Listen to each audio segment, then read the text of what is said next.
Right, my name is Sarah Bishop. I'm 54. I have been a nurse for 35 years. I've been working at the hospice for the last 11 years. Previously, I worked in a normal hospital.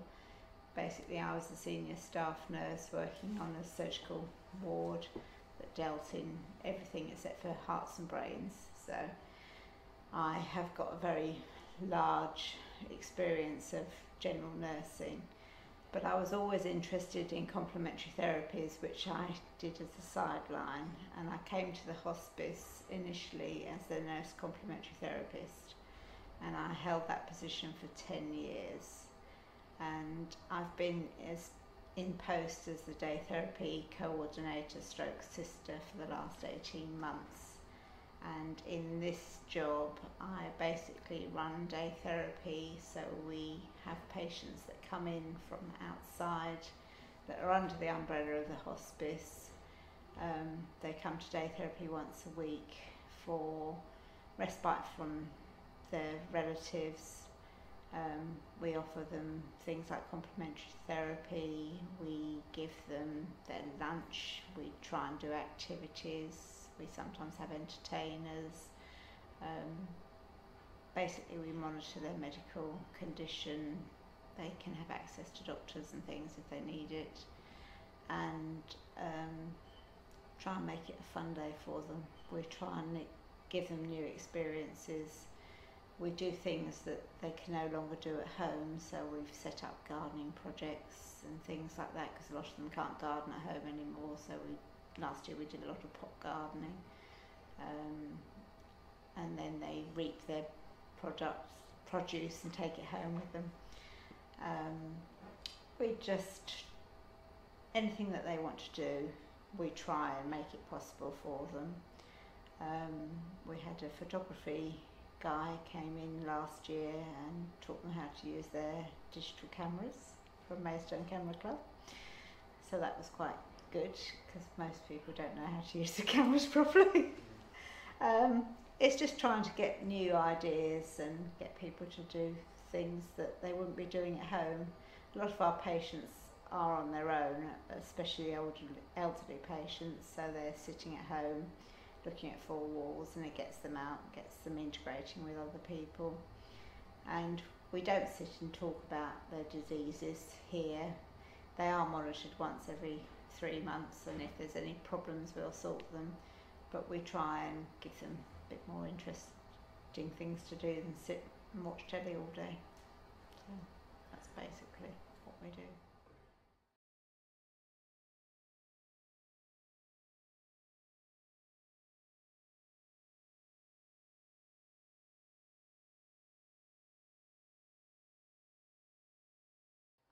When I was general nursing, it got to the stage where it was becoming so machine orientated, where you were looking after the machines that were looking after the patients, and I wanted to get back to hands-on, and I felt that this was much more looking after the patient, not looking after the monitor that was looking after the patient. And so many of the modern new nurses would look at the monitor first and say, not look at the patient, and common sense was going out of the window. They'd say, oh, Mr. So-and-so in bed 6, second day hip replacement, it's got a raging pyrexia, and you'd go in there and you'd look at him, and he'd got 3 duvets on, the window's shut, he'd got an epidural PCA, which is administering epidural, into the spine. But, it's common sense. If you took those blankets off, the duvet off, opened a window, given 2 paracetamol, and they're doing things like giving blood cultures, which is an investigation that costs about £50–60. Doesn't need to be done. Second day hip replacement, everyone spikes a temp, it's a reaction to an implant. And there's just no common sense anymore. People just look at the monitors. Oh, his blood pressure's doing this. And you think, yes, because it's a reaction too. But I just wanted to get back to hands-on and it's worked. It sounds very mechanical almost, just a very Yeah. robotic. I think people don't look at patients now, and I think if you go into a lot of general hospitals now, you'll see nurses all standing around the desk. You'll see very few nurses with their patients. And here you'll see nurses with patients. Sad. It is sad, but you'll find this is how people want to nurse, and this is hands-on nursing.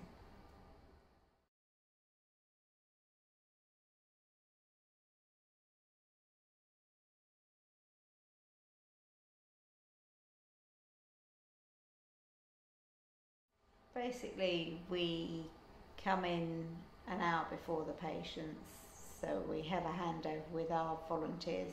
There's one trained nurse, one healthcare assistant, and we can have usually 3 to 4 volunteers. So we'll hand over as to the patients that are coming in and what needs they might need. We'll set out what craft we might be doing. Patients will come in, things like menus will be ordered for the patients. Patients are given cups of tea, coffee. I'll speak to every patient that will come in. Have they had a good week? Have they had any problems? Do I need to contact their GPs? Do any medication needs to be sorted out? Do I need to get doctors to see them? And that will be sorted if it needs to be sorted. Do I need to sort out their district nurses? So anything like that will be sorted. We review them every 3 months, so any reviews that get done, I've done 3 this morning, so those sort of jobs get done. Any new referrals coming in, we'll sort out referrals because we get new patients coming, what days they're going to come, what transport needs. We have a volunteer that comes in and she'll check up whether we need drivers, new drivers, because all our patients are brought in by volunteer drivers if they're not brought in by ambulance. A few bring themselves, but that is a small minority. Then we sort of do sherry. Patients have sherry, increases their appetite. Quizzes will have been going on while this is happening. Patients all do quizzes, try and keep their brains stimulated. More tea and coffee, and then we do lunches.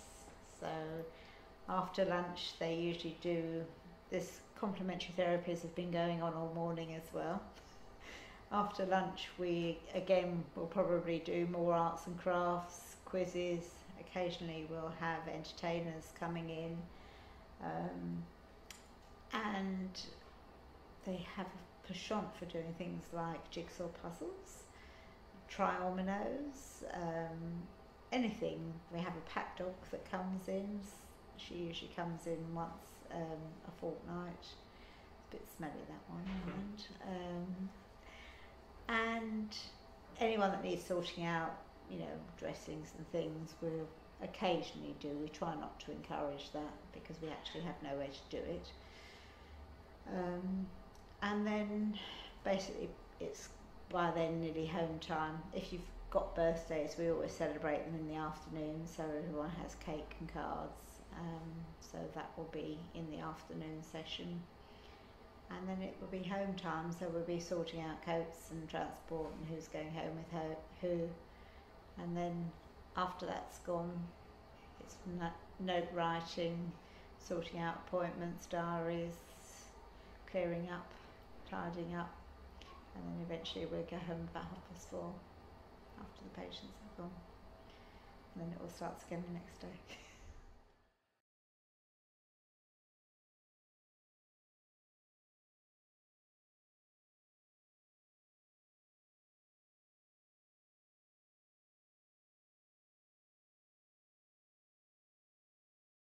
We had some of the residents, we call them patients, some of our patients can be quite funny.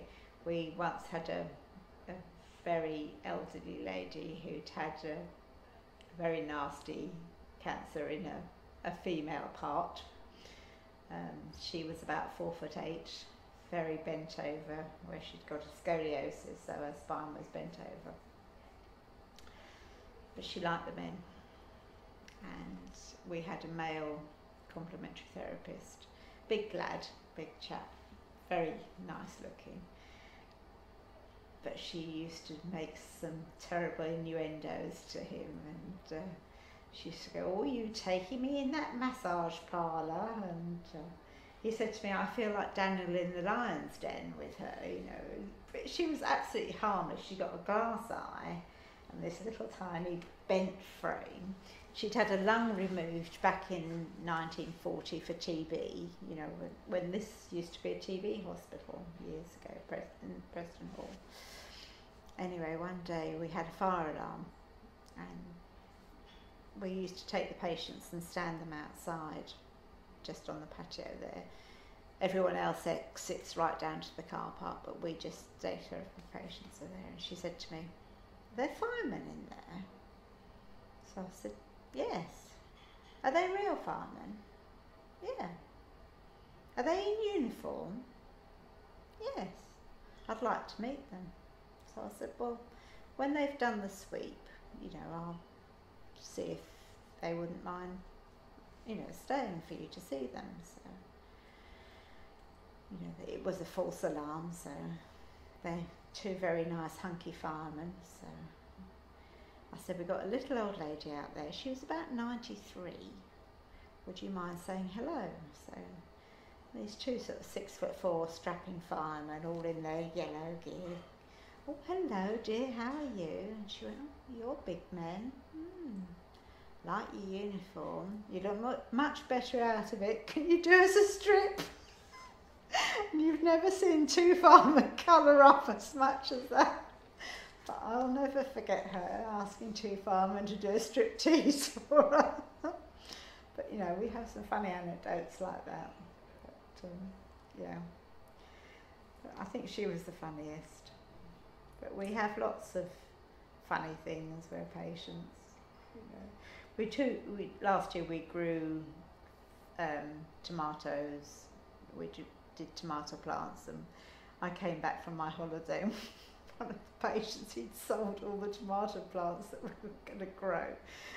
So things like, you know, funny things that the patients do. But yeah, he said, "Oh, we grow some more." You know, I was going to plant more in the garden for the patients to, you know, have the crops, but he's sold them all, but never mind. So it's quite funny.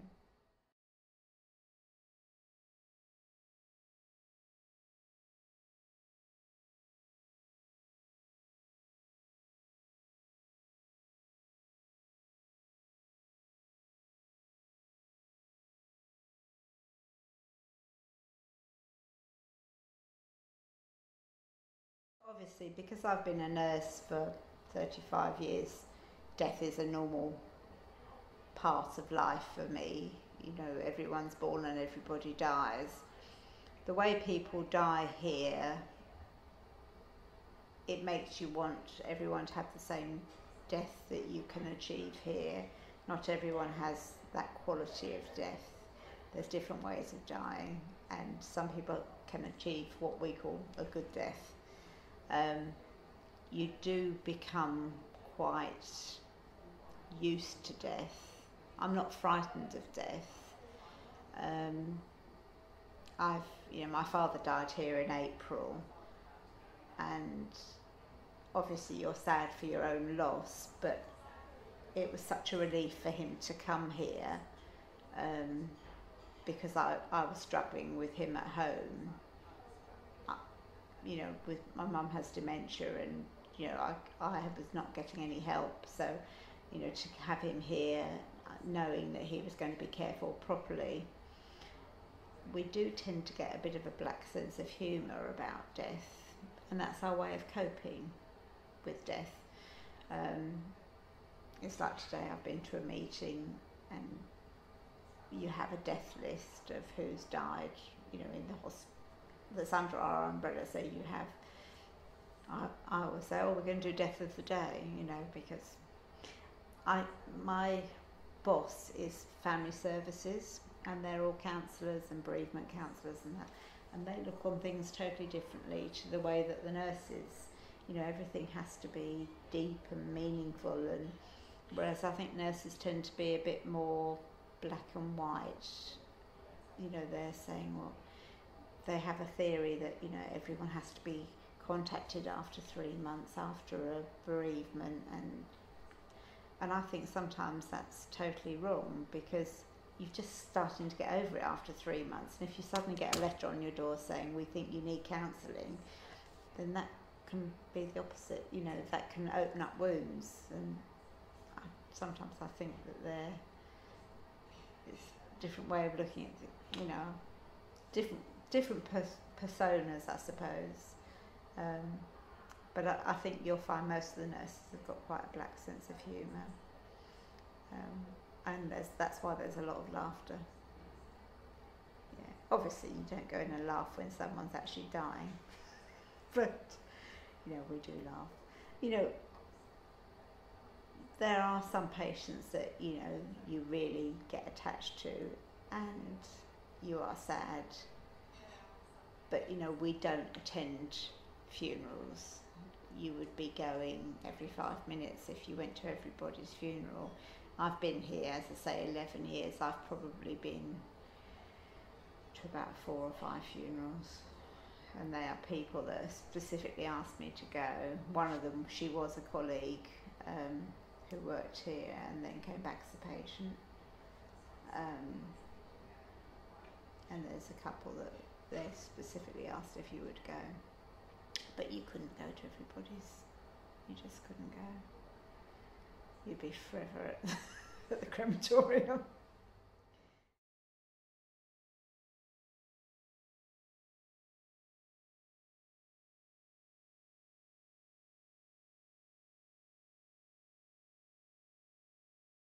You see, again, from how many services they've started saying, you know, we should have a booking and we should write when somebody's died each week, and then the patients can write their thoughts. Well, we don't announce it when somebody's died. If the patients ask, they usually know when they'll say, oh, so-and-so's not here this week, and I'll say, no, they're not very well, they're in hospital, or they've gone on to the ward. So they've got an inkling that that patient's less well, and they'll say, oh, so-and-so's not here again this week. I'll say, no, they're not well, they're on the ward, they're on the inpatient unit. I don't think it's a good thing to suddenly go, you know, announce in front of everyone, oh, so-and-so's died, because some of them are in that bracket themselves. They're in that dying phase themselves, and it can put a real kibosh on the whole day. If they ask, I'll tell them. I don't believe in not telling people, but I'll tell them individually. I don't tell people en masse, and you have to be careful where you say it, because if you say it right at the end of the day, then they go home and they've got no one to support them brooding. So we try and sort of do it around lunchtime and then have a drink to people, you know, if they want to. But some of the patients will come in and they'll tell us that some so-and-so's died, because they'll have been in contact with them on mobiles, you know, so quite often they'll tell us, oh, Carol died over the weekend, and they'll know before we do. So it is a strange situation, because they've got friendly with each other. They'll see each other out of day therapy. So it can be quite difficult. Sometimes they find it hard, where they see people die around them. We did have one lady who didn't want to come anymore because a lot of her friends had died, whereas you've got other people who you can't get rid of, who want to stay forever. You know, I discharged some ladies after Christmas. One had been here for 6.5 years. Well, she must have seen hundreds die in that time, but she didn't want to go. You know, she was reasonably well. She's still got a cancer and that will never go, but she's such a low level of disease process that she needs to get on and live her life. She's just staying here. We're a safety blanket. She needs to live her life. She doesn't need to stay with us. And that's what you have to let people do. So, you know, I'm being quite hard in discharging people.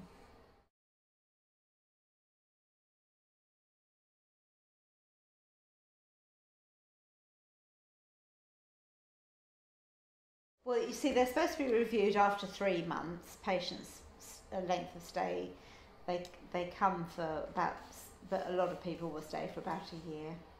Yeah, in day therapy. And if they're still well, I'll discharge them. What we're finding is a lot of the referrals to the service, they're coming quite late. If they're a younger person, a lot of the younger people are still having treatment, they're having active treatment. By the time that they get referred to us, they're really quite poorly. So they've had 5 or 6 lines of chemotherapy and radiotherapy. So by the time they get here, they're really quite ill. So they probably will only last 3 to 6 months and then they'll die. Whereas a lot of our older patients, some of them aren't having any active treatment.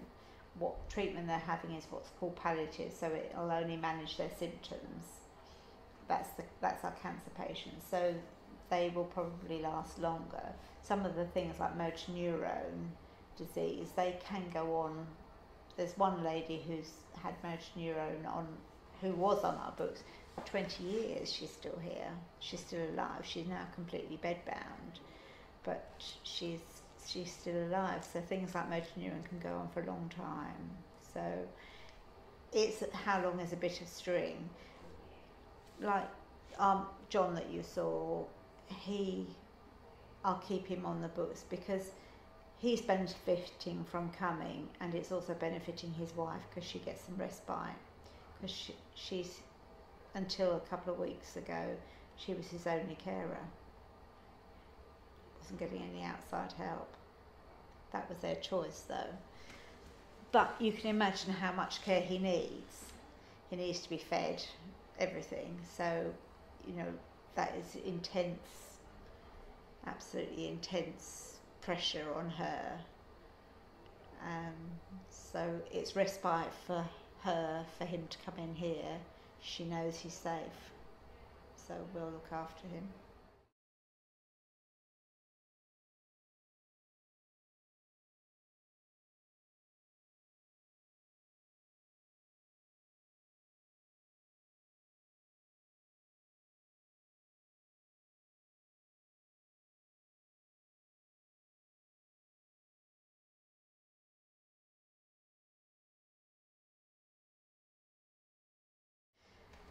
I think everybody tries to keep a happy face because I always smile anyway. I think it's an important part of my job. I always wear bright colours to work. I try never to wear black because I think a lot of our older patients associate black with funerals. I wear black trousers, but I think a lot of them have got depression. A lot of the patients suffer with depression, and if you can try and lift the spirits, try and keep their mood up. Laughter is such a positive medicine, and it can really increase the endorphins. It helps with pain relief, and it just, the sense of well-being is incredible if you can actually help make it a lively, bright atmosphere.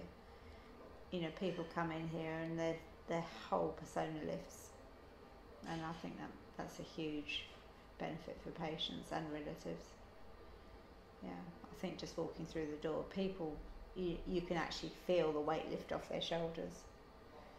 And I think there's been, in recent months, there's been a lot of bad press about this Liverpool Care Pathway. I don't know if you've heard about.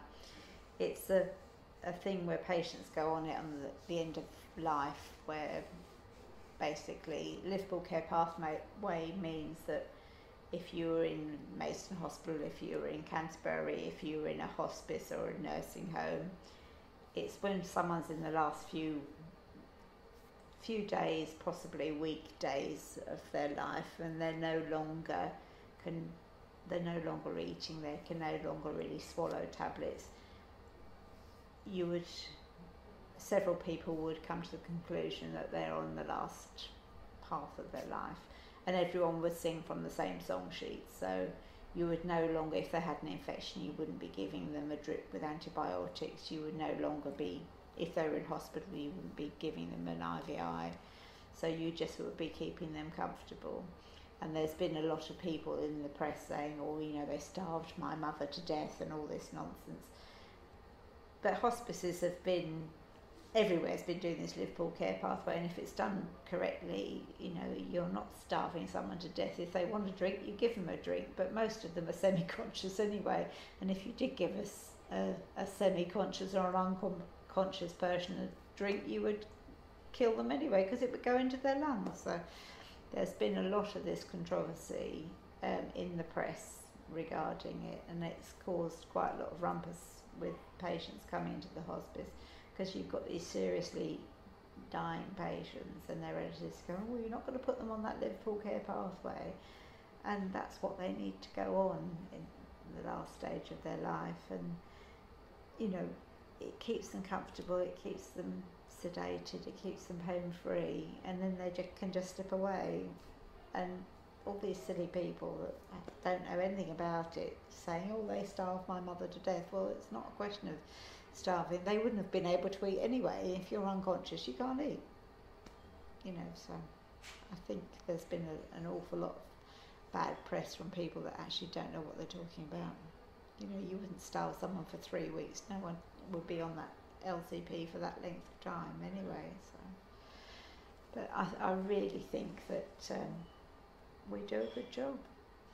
I think even when someone's dying, you know, when I used to be the nurse complementary therapist, I used to go in to patients on the LCP, and you could go in there and there'd all be the relatives all standing around waiting for this person to die, and I'd go in and I'd say, hi, I'm Sarah, you know, Mr. So-and-so used to like treatment when he was alive. And they'd go, but he's unconscious. I say, yes, but touch is one of the last things to go. And you just go in and you do a 5-minute hand massage, and you could just feel the tension go out of the room. And, you know, that's important. You know, touch and hearing is the last things to go. And it's just nice. And, you know, you'd go out and they'd start talking and, you know, calm the relatives down.